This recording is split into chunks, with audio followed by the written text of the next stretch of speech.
Hi friends, सकाळी लवकर उठून सकाळची सर्व कामे केली. मी रेडी होऊन नंतर किट्टूला पण अंघोळ घालून तयार केलं.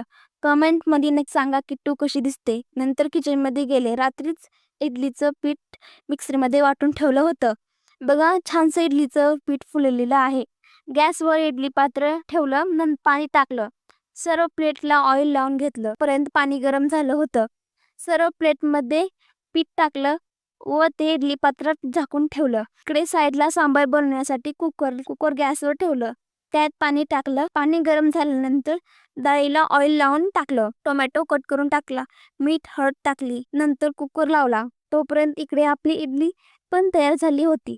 बघा कशी सॉफ्ट सॉफ्ट छान झाली होती. नंतर इकडे आपली डाळ पण शिजली. डाळीला मिक्स करून घेतलं व सांबार बनवण्यासाठी गॅसवर पातेलं ठेवलं आणि तेल ऍड केलं व ते गरम झाल्यानंतर जिरे, मोहरी व कढीपत्ता ऍड केला. 2-3 लाल मिरची व लसूण पेस्ट टाकून छानसं परतून घेतलं. नंतर सांबार मसाला टाकला.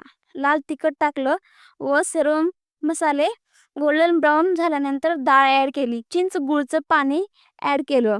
उकळी येईपर्यंत झाकून ठेवल्यानंतर नाश्ता करण्यासाठी प्लेटमध्ये घेतलं. खूप छान असं झालं होतं. व्हिडिओ आवडल्यास व्हिडिओला लाईक करून चॅनलला सबस्क्राईब करा. थँक्यू. बाय.